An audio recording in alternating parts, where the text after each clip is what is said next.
Hi. Welcome to Victoria Knits. I'm Victoria.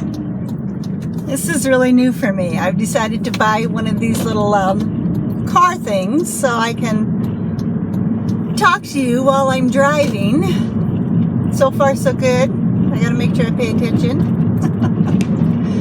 It's already been 2 close calls this morning. I was driving along and I saw a car in my lane coming towards me, and I thought, that can't be right. I must be imagining things. Well, I was not imagining things. She was coming right at me. She decided to pass someone on a curve, and that was rather upsetting. And then when I got to town this morning, somebody ran a stoplight right in front of me. So, you know, stuff happens, but it reminds you to pay attention a little bit more. And yeah, I'm on another road trip, but I wanted to talk about the intro. As you can tell, we have had a very wet spring this year, and it has really helped the wildflower situation. They are just beautiful this year. It's been so fun to watch them. We've really enjoyed that. So many pretty wildflowers, and all those flowers I showed you are wild. We didn't plant any of them. So, I just got gas. The next order of business is coffee. I haven't had any coffee yet. And maybe I don't need any caffeine, but yeah, it was really unsettling watching that woman come towards me in my lane. Luckily, I was going quite a bit under the speed limit. If I'd been doing the speed limit, we probably would have had a head-on collision. I think that's what scared me the most. But, you know, gotta shake it off, right? I am on my way to Fiberfest Eureka. Yes, there's a Fiberfest in Eureka, Montana, which is, what is it, about 90 miles from our house, and it'll take me about an hour and a half to drive there. And I've decided I'll go by myself, and I'll have a little day trip alone. It should be pleasant. Kim and I went there 2 years ago. And I will, down below, I will put down when it was, what episode it was that I talked about it. I didn't talk about it too much because there wasn't much going on there then, 2 years ago. But I guess it's been going for like 16 years. So yeah, it's been a while that it's been happening. All right, coffee spot, let's see. Hi. How are ya? Pretty good. Awesome. You know what you'd like? Yeah, I'd like a 16-ounce latte with some hazelnut. With some hazelnut? Yes. You got it. You want it hot? Yes, please. Okay. Perfect. What are you up to today? Anything fun? I'm going to drive up to Fiberfest in Eureka. Okay. Driving $4. Okay. Hey, I'm doing a giveaway. Would you do me a favor and pick a number between 1 and 15? Ooh. 8. Thank you. Perfect. Thanks a lot. Huh? Do you need change? No, Thank absolutely you so not. much. Thank I you. hope you have a great day. I will. Thanks. Okay. Well, I have my coffee. I'm going to get on the highway pretty soon. I'll show you a little bit of the scenery on the way up with this little handy gadget. We'll see how that goes. And I have my first winner drawn for Jan's pattern of Granny Jean's socks. And the first winner is number 8, Michelle VanderVoort. So you will be one of the 3 who gets that new sock pattern by Jan. So let's get going.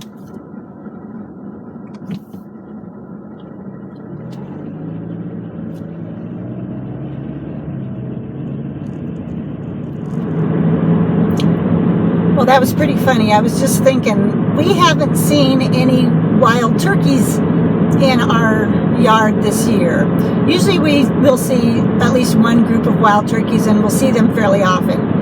And I was just thinking about, we've seen them at lower elevations, and then I just had to stop and let those wild turkeys walk across the road. And I'm just out of just left the town of Whitefish right now.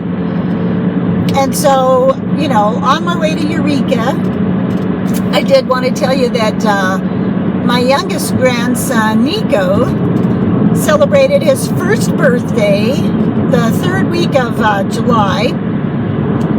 And that was kind of fun. I'll show you some pictures and you can see, those of you who know probably know how hard it is to get a decent picture of a 1-year-old on the day of his birthday, looking happy.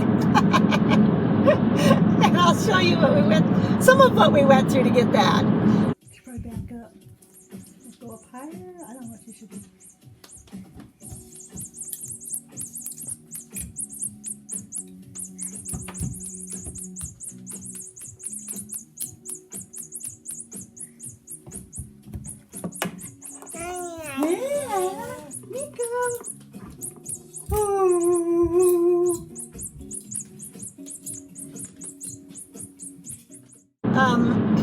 Also, I made him a birthday cake. Those of you who have been watching this podcast for a while know that he has had some, not allergy, but high intolerance problems. And we've been trying to really watch that because of his issues with eczema. So I made him a birthday cake that was, let's see, wheat-free, egg-free, and dairy-free, and actually tasted pretty darn good. And so that was fun. And then, I thought, well, if anybody's interested in that recipe, I will link below to that if you leave a comment that you'd like to know what that recipe is. And then Vanessa, my daughter, had bought some birthday decorations, you know, of course, for him to celebrate. And she had obviously bought the birthday hat from hell, because every time that got close to that kid, he would start crying just looking at it. He didn't even want us to wear it. He hated that hat. It was the cutest hat, and it would have been a really cute addition for him, but he was having nothing to do with that hat. He's not, and Nico's not quite walking yet. He's working on it. Now, Russell started walking the week after his first birthday, and Nico has been taking 3 or 4 steps at home now. That's about it, but we're pretty excited when he does that. It's a lot of fun watching him develop. And pretty soon I will show you some of the drive up to Eureka. I haven't forgotten about that.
So I was driving up to Eureka, and before I left, I was looking on the map for someplace interesting to stop and look at, and Ant Flats looked kind of interesting. So here I am.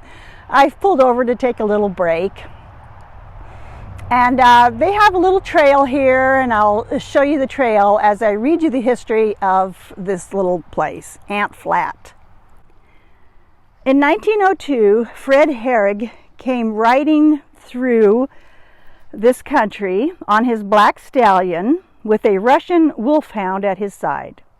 He was commissioned to find the best place for a ranger station for the Blackfeet Forest Reserve.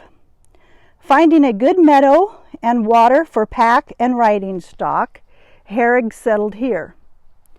Herrig dreamed of naming his new station Lilac Hall for the many lilac bushes he brought with him from the east. And you can see 3 of them. I guess they're still his.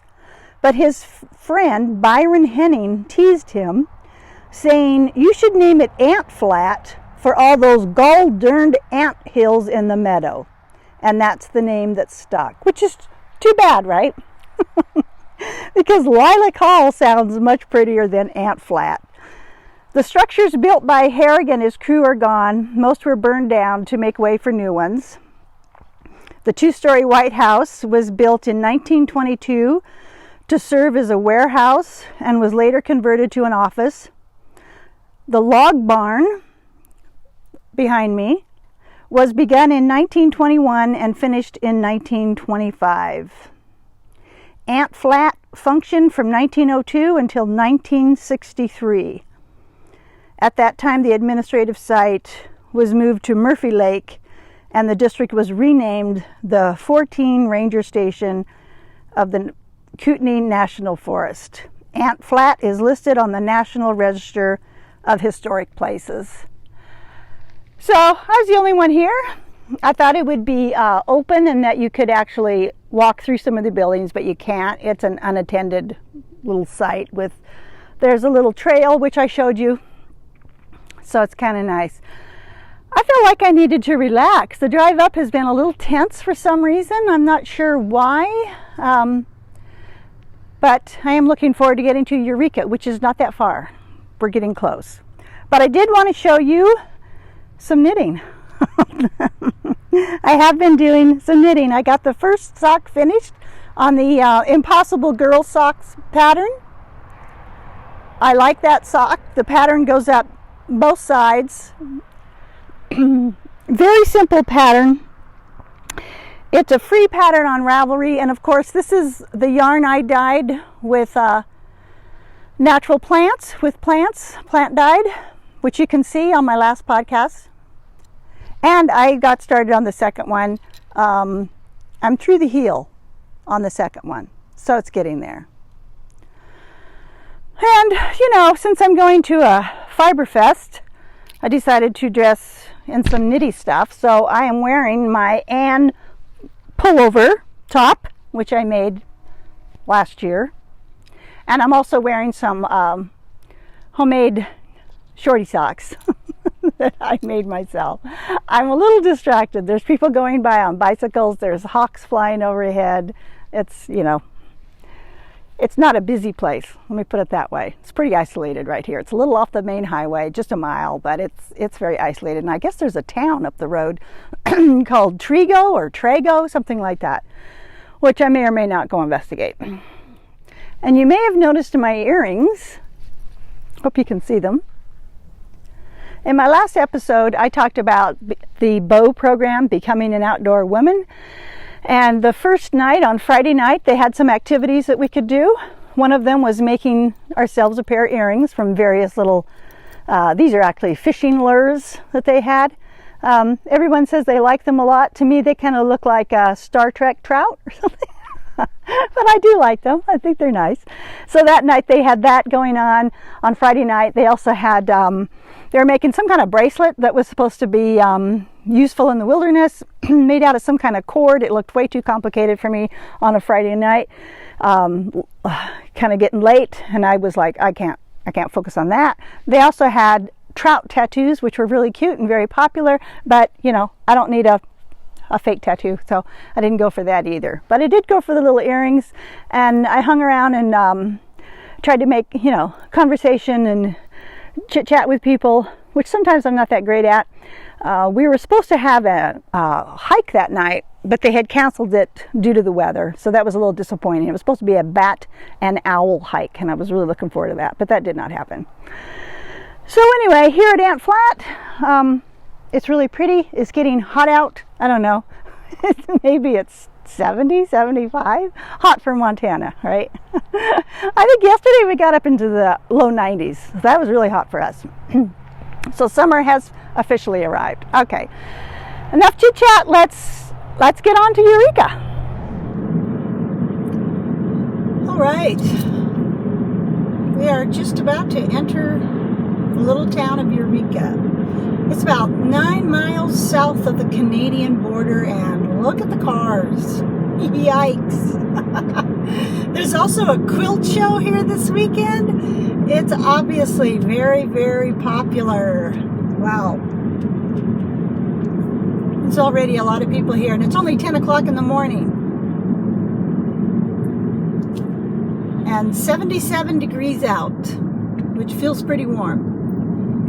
But we shall go try to find where the Fiberfest is. I believe it's out at the fairgrounds, and now you're getting a good look at downtown Eureka.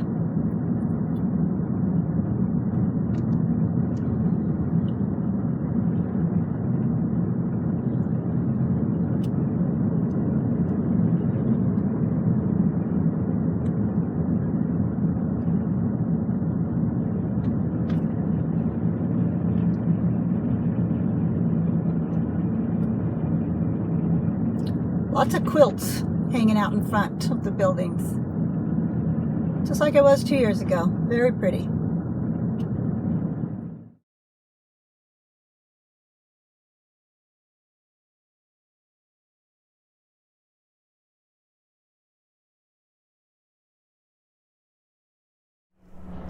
I decided to take a break from the Eureka Fiberfest, and I drove out here to Lake KOOCANUSA, a place called ABAYANCE Bay, where I treated myself to lunch. It's really pretty.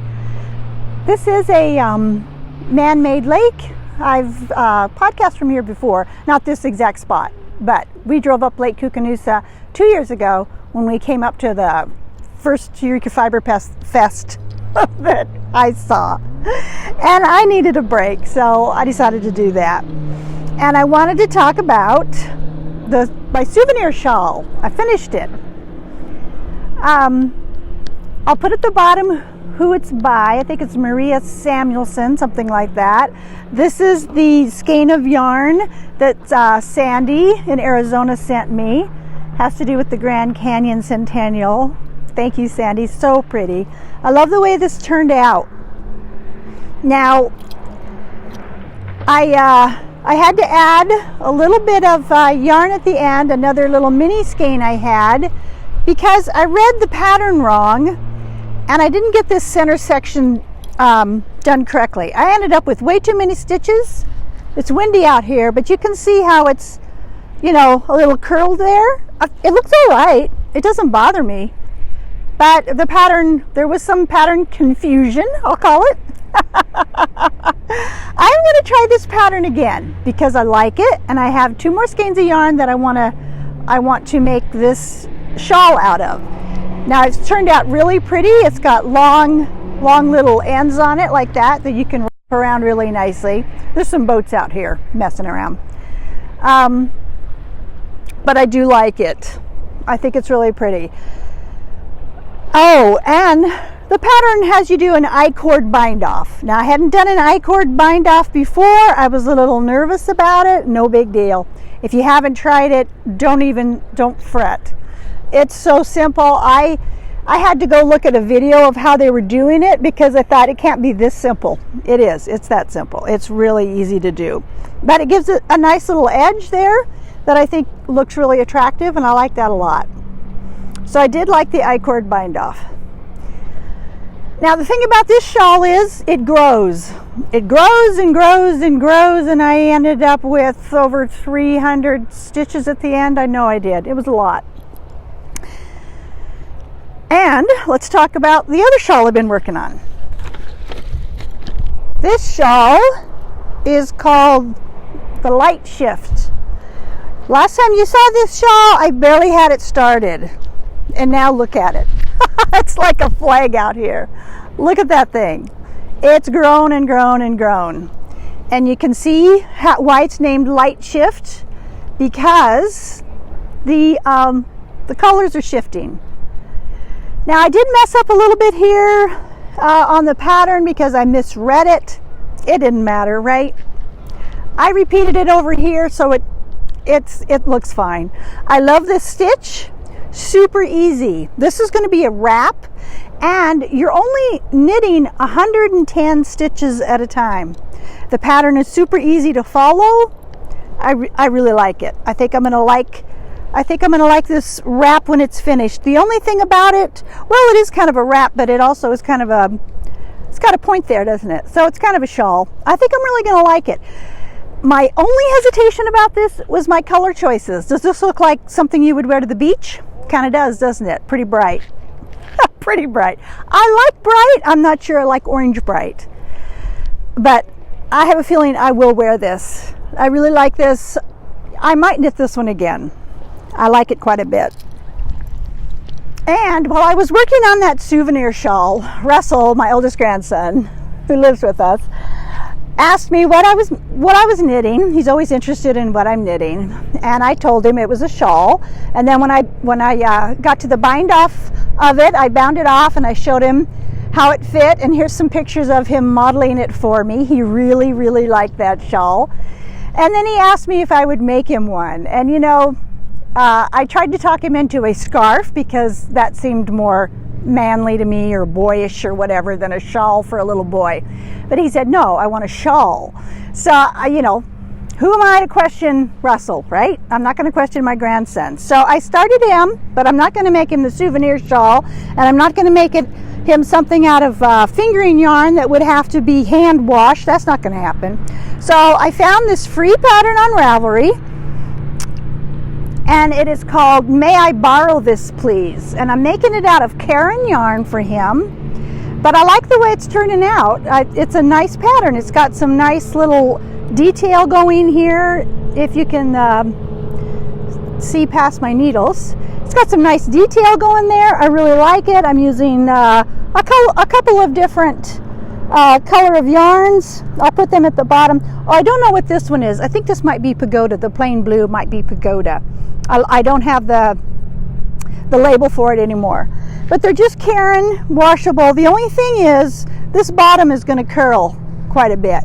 And if I had done it with some yarn with some wool in it, I could have blocked that out and straightened that up. But that's not going to happen. So he's pretty interested in the shawl I'm making him, and he keeps saying, oh, it's going to be so warm and cozy. And the other night we were sitting out on the back porch, and a little bit of a breeze came up, and you know, it was early evening because he goes to bed at between 7 and 8. And Russell said, oh, you better put your shawl on, it's getting chilly. So he made me wrap that souvenir shawl around my neck. It was pretty adorable. So yeah, I felt like I needed a break from the Fiberfest. There's a lot of vendors this year. It was really nice. I have some a gift coupon a gift card that my daughter and son-in-law gave me for Mother's Day, and I was kind of planning on using that, but the store I wanted to use it at, they're there, Brave Dog Knits, but they didn't bring the selection of yarns I wanted to choose from, so that's off the table. And then Polka Dot Sheep is there, and they have some beautiful, beautiful yarn. I'll show you some of theirs. But, you know, Brave Dog Knits carries some of Polka Dot Sheep's yarn, so I could just buy them there with my coupon. I have or my gift card. I have a sweater in mind to make, and so I know exactly what I need to get for that. And so, you know, I'm kind of iffying it around. And I felt like I needed a break to come out here and think about my purchases and what I wanted to buy. There's a lot going on there. A lot of it involves spinners, things for spinners, roving, whatever they call it. That stuff you spinners call, you know, before it's made into yarn. There's a lot of that going on. I really enjoyed touching the sheep, the merino sheep. Gosh, I hadn't done that before, and I was so glad those people let me do that. That was very cool. I really enjoyed touching them. That was really fun. So, you know, we'll see. I have to make some decisions. I think I said it was just a quick drive out here. I had a nice lunch, nice veggie wrap and fries and a nice tea. They're not busy because everybody's at the quilt show, she said. My server said everybody's at the quilt show in Eureka, so nobody's out here. So I'm going to head back to the Fiber Festival and make a choice. And I'm still not sure what it's going to be. There's some pretty stuff there. There is some pretty stuff there. So we'll see what happens. Maybe I'll fill you in on it. Maybe I won't. But I think that's it for what I have been knitting on. So I'll probably stop on the way back home. There's a pretty little lake called Dickey Lake that I thought was really lovely this morning as I drove by it, and I kind of kicked myself for not having stopped there and done a little podcasting. It was really pretty.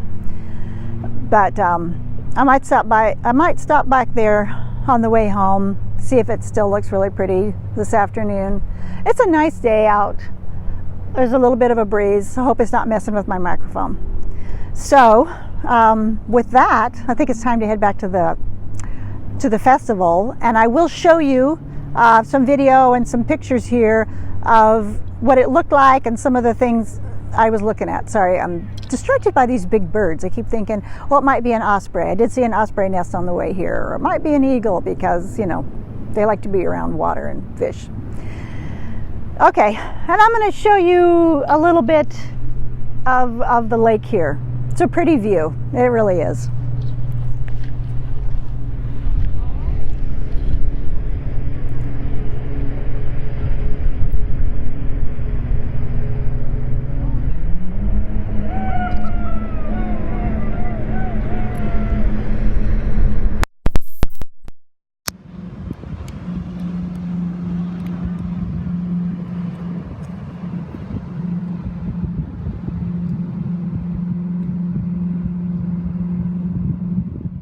So this is the Eureka Fiberfest.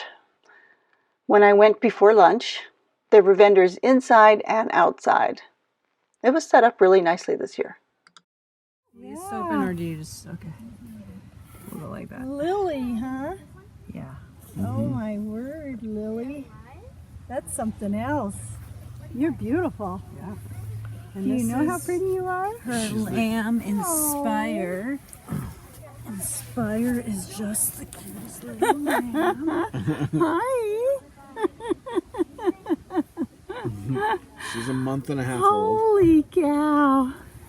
I'm not a spinner, so this is, yeah. Are you a knitter? Oh, you know. That was really fun. There were a lot of lovely things to choose from.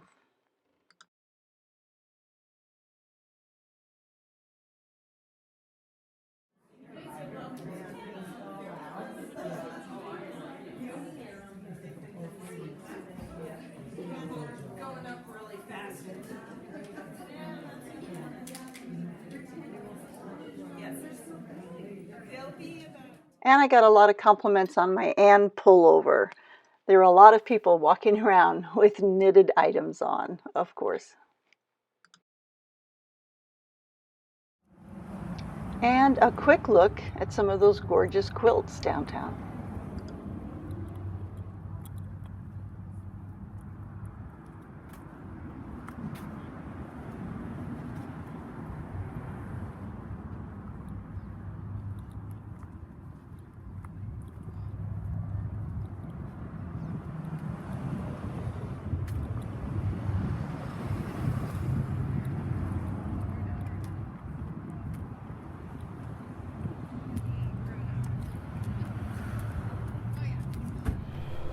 Hi.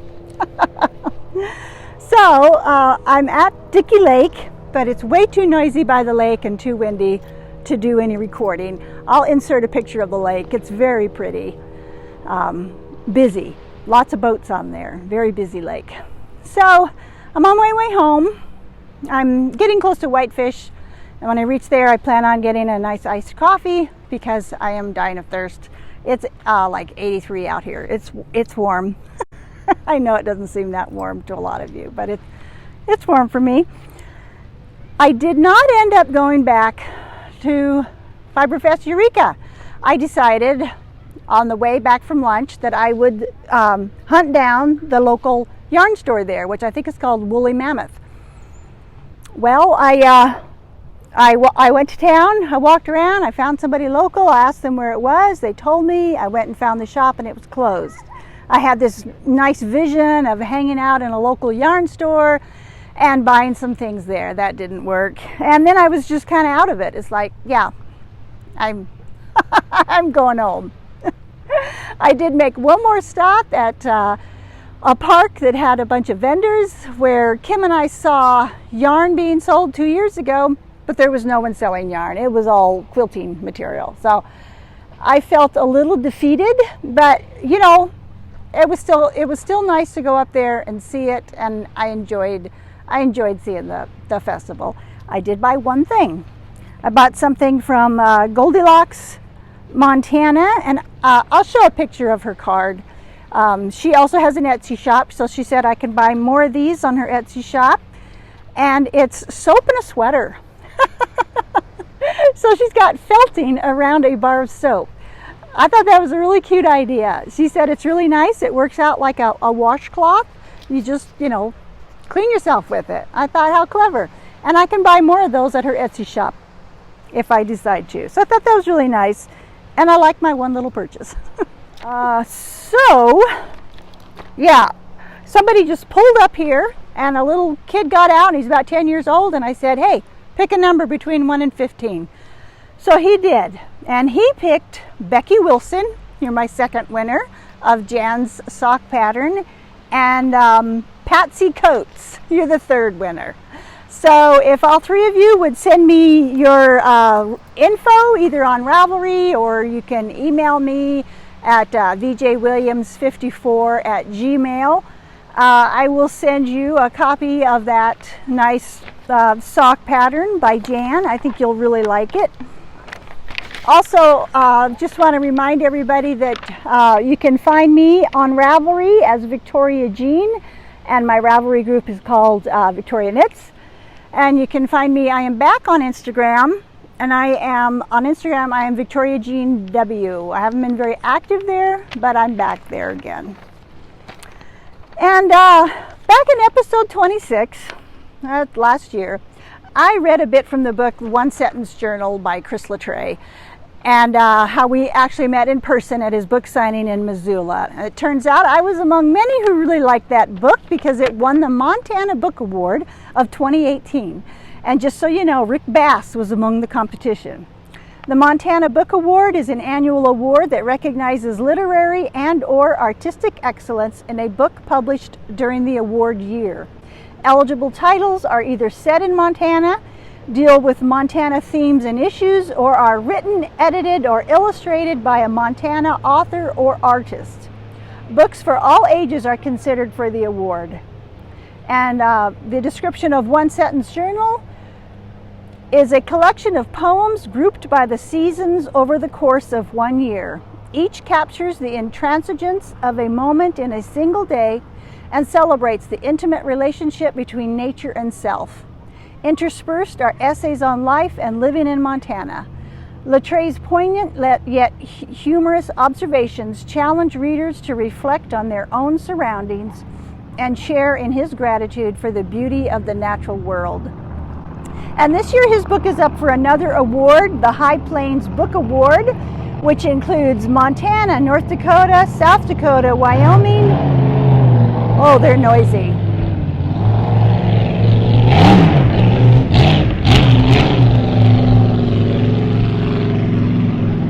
Good grief. Wyoming, Nebraska, Colorado, Kansas, Alberta, Manitoba, and Saskatchewan. And he is entered into 2 categories for that one, as his first book and as an Indigenous writer. And Chris and I recently met up for lunch. He asked me if I would be available. He asked how life was going in Montana. I told him it was going fine. He said he'd been up in my area quite a bit lately and thought about me and would I like to, and I wrote back and said I'd love to get together for lunch, so we did. We chatted for 2 hours. It was really, really fun.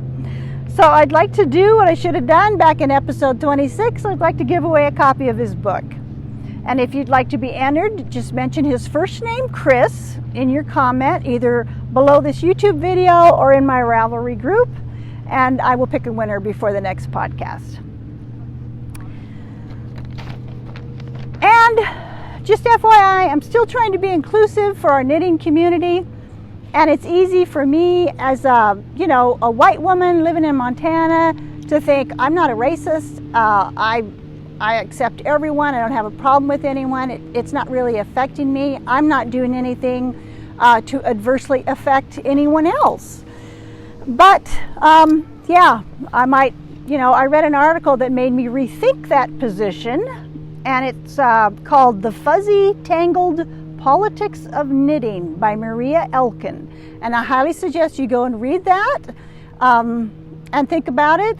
And I will link to her article below this podcast. I think it's important to keep plugging away on this stuff. I just do. So the off the porch segment, you know, I try to cut back on it. I really do. There have been such fun things happening lately. So, you know, it's there. I hope you enjoy it. Congratulations to the winners. Be sure to get in touch with me. And if you want to win a copy of Chris's book, leave a comment with his name in it. I'm going to head home after this. And thank you so much. Goodbye from Montana, and I hope I see you next time. Thanks for watching.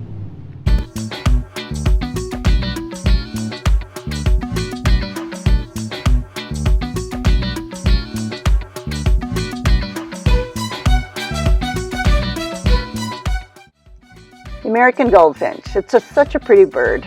We saw a lot of them when we lived in Boise, and they are sexually dimorphic. Like most birds, the males and females have different colored plumage, but goldfinches also are seasonally dimorphic. They change color according to the seasons. Something I didn't know, but when I saw these little birds with yellow streaks, I thought, oh, maybe that's a goldfinch out of breeding season. But no, I was wrong. These little birds are called pine siskins. It doesn't make them any less pretty. They are definitely pretty, and sometimes goldfinches do hang out with them. They have a lot of the same habits. Their call is very similar. So we are still hoping to see some beautiful American goldfinches at our feeders.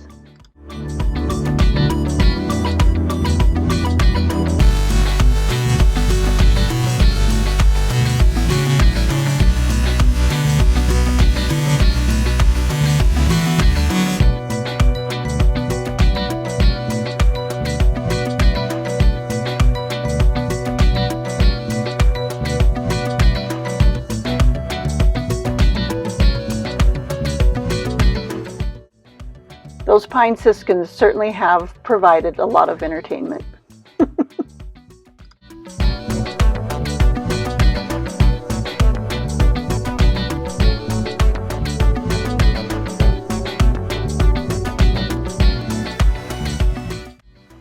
And the mountain bluebirds. They definitely made a nest in that nesting box, but we never saw what came of it.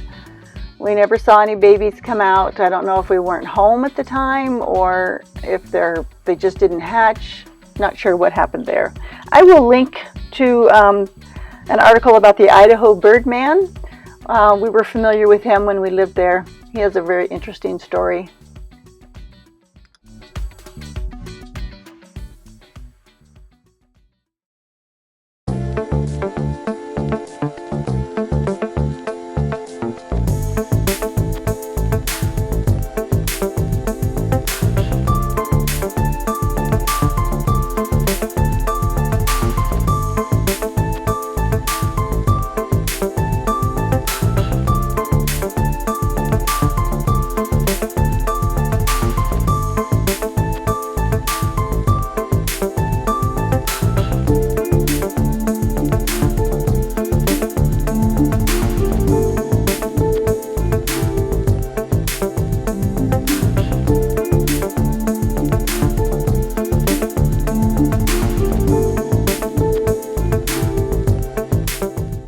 Here's the female bluebird taking a bath.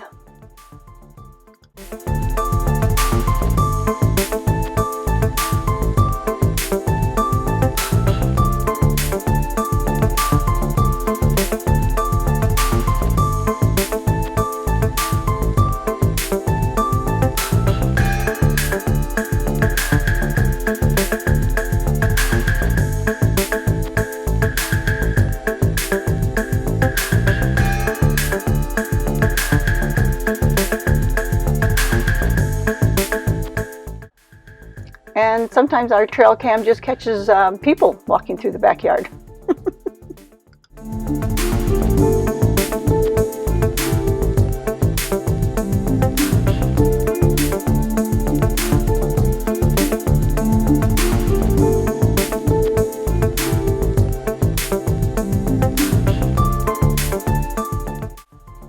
And yes, triplets. We saw triplets this year for the first time.